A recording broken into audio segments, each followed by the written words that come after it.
3, 2, 1, 뿅 나왔습니다. 아이고 영어 공부 좀 해야겠어요. 발음이 좀 안 좋네.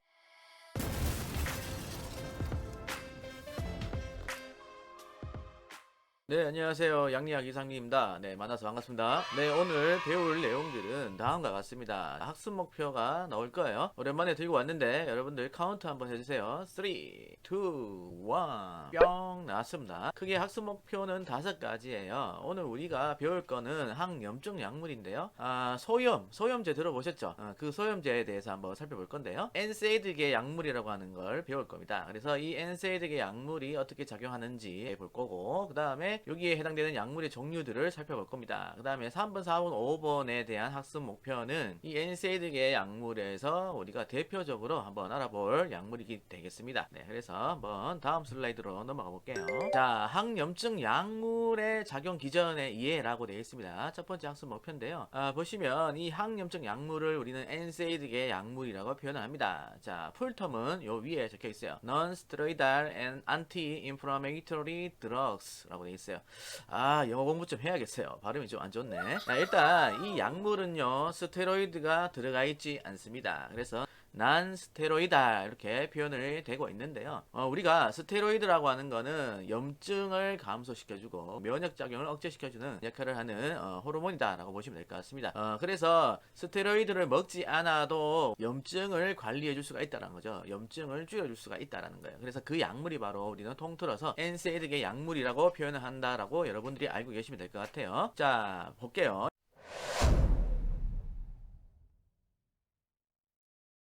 우리 몸이 손상을 받아요. 우리 몸이 손상을 받으면, 세포가 손상을 받게 되면 염증 반응이 일어납니다. 염증 반응이라고 하는 건 좋은 겁니까? 나쁜 겁니까? 그렇죠. 좋은 거죠. 우리 몸을 회복시키기 위해서 나타나는 반응이다 라고 보시면 될 것 같은데, 이 염증 반응에 관여하는 물질 중에 매우 중요한 물질이 바로 프로스타글란딘이라고 하는 물질입니다. 자, 이 프로스타글란딘이라고 하는 건요, 우리 몸에 있는 불포화 지방산 중에서 아라키돈산이라고 하는 게 있어요. 그 아라키돈산에서 유래되어서 합성이 되는 물질이다 라고 보시면 될 것 같습니다. 자, 합성이라고 하는 거는 원래 물질에서 파생되어져서 새롭게 생성되는 물질이다 라고 보시면 될 것 같습니다. 그래서 여기 보면 원래 물질에서 새롭게 만들어지는 물질이고, 이것을 우리는 화합물이다 라고 표현한다라고 되어 있어요. 그래서 이 아라키돈산이라고 하는 불포화 지방산이 프로스타글란딘으로 새롭게 합성이 된다 라고 보시면 될 것 같습니다. 자, 그런데 이 아라키돈산에서 프로스타글란딘으로 합성이 되려고 하면은 그냥 합성이 되는 것이 아니라 옆에 나와 있는 콕스1과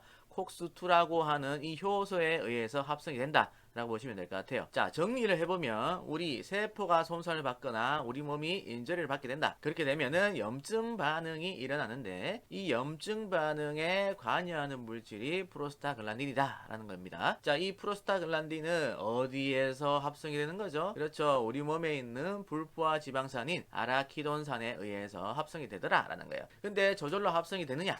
그게 아니다. 합성이 될 때는 효소가 필요한데 그 효소의 이름이 콕스1과 콕스2다 라고 보시면 될 것 같아요. 자, 프로스타글란딘에서 한번 살펴볼게요. 이 프로스타글란딘이 염증 반응이 있을 때 관여한다라고 했는데, 도대체 어떠한 역할을 하길래 관여하는지 한번 봅시다. 자, 여기 보시면 염증을 유발시킨다, 통증도 유발시키게 된다 라고 보시면 될 것 같고요. 그 다음에 체온 중추에 작용을 해서 체온을 상승시켜주는 역할을 합니다. 일반적으로 염증이 있으면 통증이 발생할 수밖에 없습니다. 왜 그러냐면은 염증이 있으면은 염증이 조직 주위에 신경을 압박시켜요. 그래서 통증이 발생하는 것이고, 또 우리 몸에 있는 면역 물질 중 한 가지인 사이토카인이라고 하는 물질이 있는데, 그 사이토카인이 통증을 유발하게 됩니다. 그래서 염증이 있으면 기본적으로 통증이 따라오는 것이다 라고 알고 계시면 될 것 같아요. 자, 이러한 프로스타글란딘은 염증 반응이 있을 때 염증을 유발하고 통증을 유발하기 때문에 염증 반응에 관여하게 된다라고 보시면 될 것 같습니다. 자, 우리는 이 프로스타글란딘을 에이코사노이드의 하나의 종류다 라고 말하고 있어요. 에이코사노이드라고 하는 건 우리 몸에서 생체 기능 조절을 하는 물질들을 모아놓은, 범주화 시켜놓은 것이다 라고 보시면 될 것 같은데, 그래서 이 에이코사노이드의 한 종류에는 프로스타글란딘이 들어간다 라고 보시면 될 것 같고, 또 다른 종류에는 스럼보산, 그 다음에 류코트리엔, 그 다음에 프로스타사이클린이 있더라라고 보시면 될 것 같아요. 아까 우리가 이 아라키돈산에서부터 프로스타글란딘이 합성이 된다라고 했는데 이 합성이 될 때에는 콕스1이라고 하는 효소하고 콕스2라고 하는 이 효소가 필요하다라고 했었습니다. 그쵸? 자, 에이코사노이드의 하나의 종류인 프로스타사이클린이라고 하는 이 친구는요, 콕스2에 의해서 생성이 됩니다. 콕스2라고 하는 거는 혈전 생성을 억제하고요. 그 다음에 스럼보산이라고 하는 친구는 콕스1에 의해서 생성이 되는 거예요. 뒤에 가서 보시겠지만 스럼복산이라고 하는 이 친구는 혈소판을 응직시켜주는 역할을 합니다. 지혈의 역할을 한다라고 보시면 될 것 같아요. 자, 여기까지 한번 살펴봤고요. 그 다음에 우리가 콕스1, 콕스2라고 하는 이 효소를 아까 잠깐 언급을 했는데 이 효소에 대해서 한번 봅시다. 자, 이 콕스1하고 콕스2를 모아서 우리는 콕스라고 부르는데요. 이 콕스라고 하는 효소의 풀텀은요, 사이클로옥시제나제라고 합니다. 우리는 쉽게 그냥 콕스라고 부르시면 될 것 같아요. 자, 이 콕스하고 콕스2는요, 하는 역할이 다릅니다. 콕스1은 위벽을 보호해주고요, 혈소판을 응집시켜줍니다. 이 혈소판을 응집시켜주는 거는 아까 에이코사노이드 중에서 뭐가 관여한다 했죠? 그렇죠. 스럼복산에 의해서 이 혈소판이 응집되는 것이고요. 왜냐하면 콕스1에 의해서 생성되는 게 스럼복산이었기 때문에 그렇다라고 보시면 될 것 같고요. 이 콕스1 효소는 어디에 많이 분포가 되어 있냐면 위장관이나 신장 그리고 혈소판을 포함한 거의 모든 신체 부위에 다 분포가 되어 있다라고 보시면 될 것 같습니다. 그 다음에 콕스2는요, 염증 반응과 통증 유발에 관여를 하게 되고요. 그리고 혈전 생성을 억제하는 역할을 한다라고 보시면 될 것 같습니다. 아까 나왔었죠. 이 콕스2는 프로스타사이클린을 생성시키는 효소다라고 말씀드렸죠. 그래서 콕스2가 하는 역할은 혈전 생성을 억제시킨다라고 보시면 될 것 같습니다. 이 콕스2는 평상시에는 우리 몸에 분포되어 있지 않다가 염증 반응이 발생하게 되면 그때부터 발현되기 시작하는 거예요. 염증 반응이 있을 때 사이토카인 등의 염증 매개 물질들에 의해서 발현이 됩니다. 그렇게 보시면 될 것 같고요. 여기에서 여러분들이 질문을 할 수가 있는 게 뭐냐면, 교수님 그러면 프로스타글란딘은 평상시 우리 몸에 존재하고 있는 그런 물질이 아닙니까? 라고 말할 수가 있겠죠. 예, 맞습니다. 맞는데요, 이 프로스타글란딘이 우리 몸에 존재하고 있지만 염증 반응이 일어나면은 프로스타글란딘이 요구되는 양이 늘어날 거란 말이죠. 더 많이 필요하게 된다라는 거예요. 그렇기 때문에 이 콕스 효소가 많이 관여를 해서 프로스타글란딘을 많이 합성시킨다라고 보시면 될 것 같습니다. 그래서 오늘 하는 약물은요, NSAID의 약물, 즉 항염증 약물이잖아요. 소염제라고 말씀을 드릴 수가 있는데, 이 프로스타글란딘에 의해서 통증도 발생하고 염증도 발생하고 그 다음에 체온도 올라가게 되는 것이죠. 그래서 이 항염증 약물은요, 이 프로스타글란딘 합성을 억제시키는 약물이다라고 보시면 될 것 같습니다. 자, 그런데 아까 우리 몸에 있는 불포화 지방산인 아라키돈산에서부터 이 프로스타글란딘이 합성이 된다라고 했었잖아요. 그러면은 이 프로스타글란딘의 합성을 억제하기 위해서 우리는 이 콕스1과 콕스2 효소를 억제시키면 된다라고 보시면 될 것 같습니다. 그래서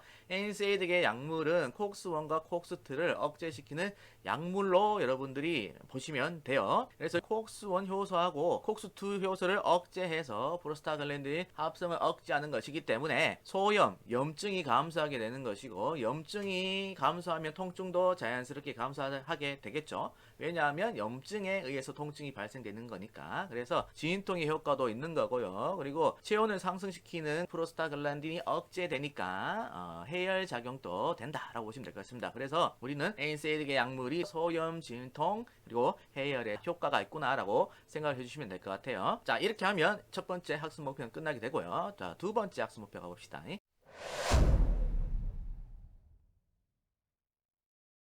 자, 항염증 약물, NSAID계 약물의 종류를 한번 볼 건데, 일단 두 가지의 종류가 있습니다. 첫 번째, 콕스1과 콕스2 모두를 억제하는 비선택적 항염증 약물이 있고, 두 번째, 콕스2만을 억제하는 선택적 항염증 약물이 있습니다. 이 두 가지가 있다는 걸 머릿속에 한번 두고, 먼저 비선택적 항염증 약물인 콕스1과 콕스2를 같이 억제시키는 이 약물에 대해서 한번 보겠습니다. 자, 이 약물은 다시 두 가지로 분류가 됩니다. 첫 번째는 혈소판의 콕스1을 비가역적으로 억제시키는 약물 하나 하고, 두 번째는 혈소판의 콕스1을 가역적으로 억제하는 약물이 있습니다. 자, 비가역적이라고 하는 건 돌아올 수 없다라는 거고, 가역적이라고 하는 것은 돌아올 수가 있다라는 뜻입니다. 자, 먼저 혈소판의 콕스1을 비가역적으로 억제시킨다라고 했습니다. 자, 우리가 콕스1이 하는 역할이 아까 뭐였습니까? 콕스1은 위벽을 보호하고 혈소판 응집을 시켜준다, 그런 역할을 한다라고 했었죠. 그래서 콕스1이 억제가 되면 혈소 혈소판 응집이 되지 않아서 지혈작용이 잘 되지 않겠죠. 이 혈소판은요, 한번 생산이 되면요 7일에서 10일까지 살 수가 있습니다. 우리가 콕스1을 비가역적으로 억제시키는 약물을 먹으면 이 혈소판이 죽을 때까지 혈소판 응집을 할 수 있는 능력이 억제가 된다라고 보시면 될 것 같아요. 하지만 혈소판의 콕스1을 가역적으로 억제시키는 약물을 딱 복용했을 때 그 약물의 반감기가 지나면서 서서히 혈소판의 응집력이 복귀가 됩니다. 이해되시나? 다시 한번 가보면 혈소판의 생리를 먼저 살펴볼 필요가 있는데,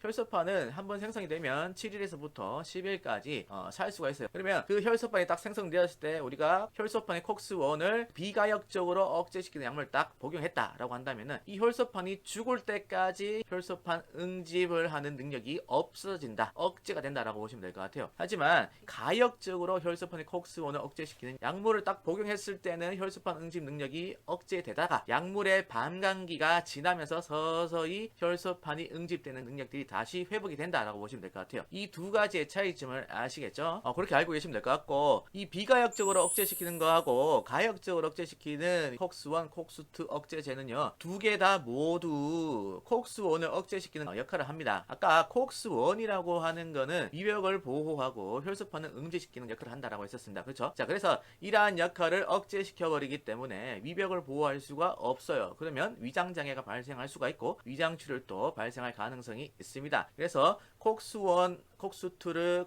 억제시키는 약물을 먹으면 소염, 진통, 해열에 대한 효과도 있겠지만 위장장애와 위장출혈을 발생시킬 수 있는 가능성도 있다라는 거예요. 그래서 이러한 위장장애, 위장출혈 발생 가능성의 부작용을 가지고 있다라고 보시면 될 것 같습니다. 다시 정리를 해보면요, 콕스1과 콕스2 억제제에는 두 가지 종류가 있는데, 하나는 혈소판의 콕스1을 비가역적으로 억제시키는 약물이 있고, 두 번째는 혈소판의 콕스1을 가역적으로 억제시키는 약물이 있다라고 보시면 될 것 같죠. 자, 이 두 가지의 약물의 차이점은 뭐냐? 혈소판이 만들어졌을 때 7일에서부터 10일까지 살 수 있다라고 말씀을 드렸는데, 비가역적으로 억제시키는 것은 이 혈소판이 죽을 때까지 혈소판 응집 능력을 억제시킨다라고 보시면 될 것 같고, 가역적으로 억제시키는 것은 약물을 딱 복용했을 때에는 혈소판 응집 능력이 떨어져 있지만, 억제되어 있지만, 이 약물이 반감기를 지나면서 서서히 혈소판 응집 능력이 회복이 된다라고 보시면 될 것 같습니다. 이 두 가지 차이점이 있고, 공통적으로 가지고 있는 것은 콕스1이 억제가 되는 것이기 때문에 위장출혈, 위장장애가 나타날 수가 있다라는 거예요. 특히나 비가역적으로 억제시키는 콕스1 약물은요, 우리가 항혈전제로 사용을 할 수가 있습니다. 왜냐하면 이 혈소판이 생성되었을 때부터 사망할 때까지 혈소판 응집 능력을 억제시켜버리기 때문에 이 비가역적으로 콕스1을 억제시키는 약물은 항혈전제로 사용할 수 있고요, 가역적으로 억제시키는 약물은 우리가 항혈전제로 사용을 할 수가 없습니다. 왜냐하면 약물의 반감기가 지나면 서서히 혈소판의 응집 능력이 회복되기 때문에 그렇다라는 걸 여러분이 알고 계시면 될 것 같아요. 약간 어려운 면이 있지만 여러분들이 구분을 할 수가 있겠죠. 비가역적으로 억제시키는 거, 그리고 가역적으로 억제시키는 거는 공통된 부작용도 있지만 차이점도 있더라는 거 머릿속에 넣어놓고요. 자, 그래서 이 콕스1, 콕스2 모두 억제시키는 비선택적 억제제 종류에는 여러분들이 잘 알고 있는 아스피린이 있고, 그 다음에 이부프로펜이 있고 덱시부프로펜이 있습니다. 자, 이 아스피린이 바로 이 A에 해당되는 혈소판의 콕스1을 비가역적으로 억제시키는 약물입니다.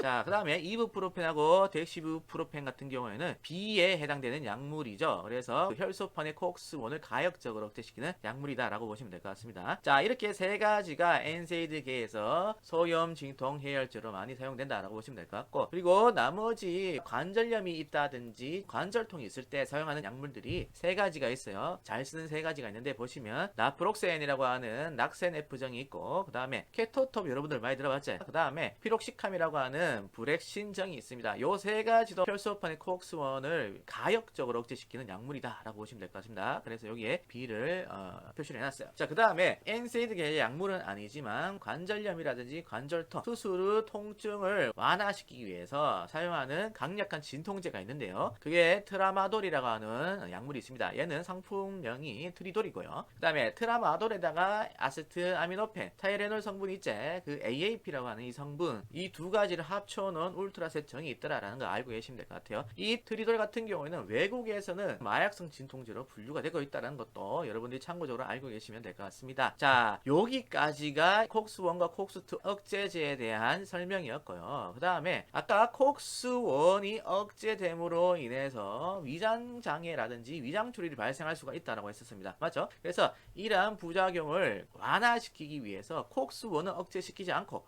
콕스2만 억제시키는 약물을 개발했어요. 그게 바로 선택적 항염증 약물 콕스2만 억제하는 억제제가 있더라라는 거예요. 여기에 해당되는 약물은 세레콕시브라고 하는 약물인데 이 약물의 상품명은 세레브렉스입니다. 이것도 마찬가지 관절염, 관절통에 많이 사용이 되는 약물이다. 소염 진통제다라고 보시면 될 것 같습니다. 이렇게 하면 두 번째 학습 목표도 끝났고요.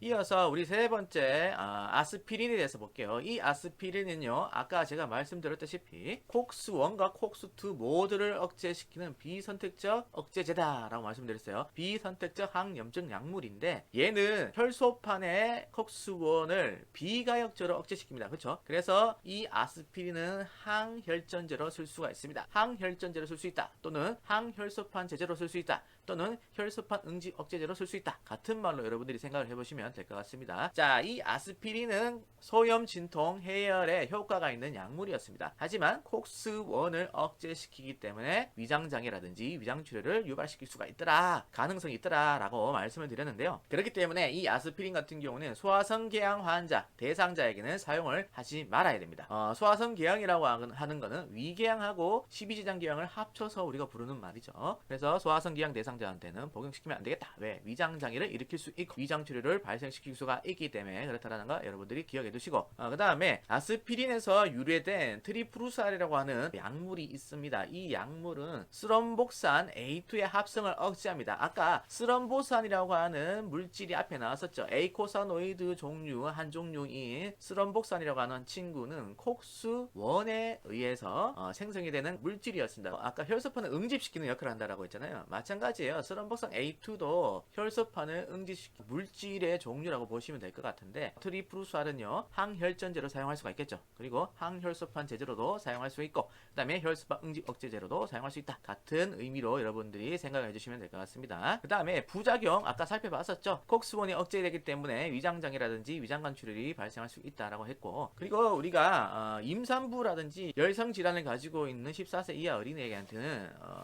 금기를 해줘야 돼요. 사용하지 말아야 됩니다. 왜냐하면 임산부 같은 경우에는 동맥간 조기 폐쇄가 올 수가 있고요. 저체중 미수가 그리고 사산이 발생할 수가 있습니다.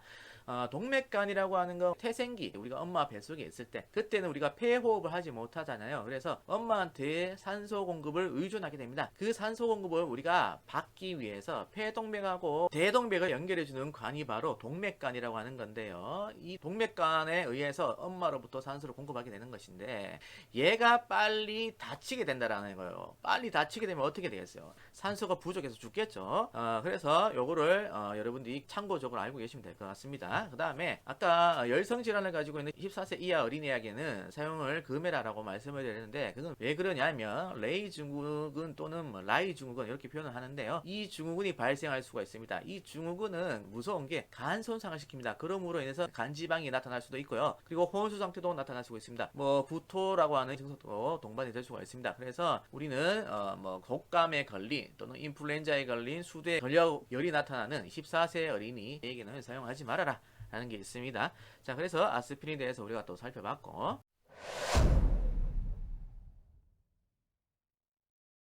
네 번째 학습 목표 봅시다. 아까 콕스1, 콕스2 모두를 억제시키는 약물은 위장장애라든지 위장 출혈을 발생할 수가 있다고 했습니다. 그래서 이러한 부작용을 감소시키기 위해서 콕스2만을 억제시키는 약물을 항염증 약물 종류에서 잠깐 살펴봤는데, 이 약물은요 말씀드린 그대로 콕스2만을 억제해서 위장장애라든지 위장 출혈 가능성을 감소시켜줍니다. 그리고 소염 진통의 효과도 있다라고 말씀을 드릴 수가 있겠죠. 하지만 우리가 콕스1에서 생성되는 스럼복산하고 콕스2에서 생성되는 프로스타사이클린, 이 두 가지가 있다라고 말씀을 드렸는데, 스럼복산은 혈소판을 응집시키는 역할을 하고, 그리고 프로스타사이클린은 혈전을 억제시키는 역할을 합니다. 이 두 가지가 반대 작용을 하는 거죠. 근데 이 두 가지의 물질들이 항상성을 유지해서 우리의 혈관을 건강하게 유지시켜 줍니다. 하지만 여기에서 선택적 콕스2 억제제는 콕스2만을 억제시키는 거죠. 그러면은 콕스1 그대로 있단 말이에요. 그러면 콕스1에서 하는 역할이 아까 뭐랬습니까? 혈소판을 응집시키는 역할을 한다고 했죠. 그리고 콕스2가 억제되니까 혈전 생성을 억제시키지 못하게 됩니다. 그러면 혈소판이 응집이 많이 되면서 혈전이 생성될 현상이 발생할 수가 있는 겁니다. 그래서 이 선택적 콕스2 억제제는요 혈전을 생성시킬 수 있습니다. 그래서 부작용이 심혈관 혈정이 생성될 수 있기 때문에 심근경색이라든지 협신증, 뇌졸중이 잘 발생할 수가 있더라. 그렇기 때문에 우리는 심뇌혈관 질환을 앓고 있는 대상자에게 사용을 할 때는 주의를 해줘야 된다라는 게 있습니다. 만약에 노인 환자가 심뇌혈관 질환에 걸리게 된다면 굉장히 치명적이기 때문에 고연령인 노인 환자에게 특히나 주의를 해주라라는 게 있습니다. 여기에 해당되는 약물이 셀레콕시브, 세레브렉스가 있다라는 거 알고 계시면 될 것 같아요. 그러면 네 번째 학습 목표도 끝났고,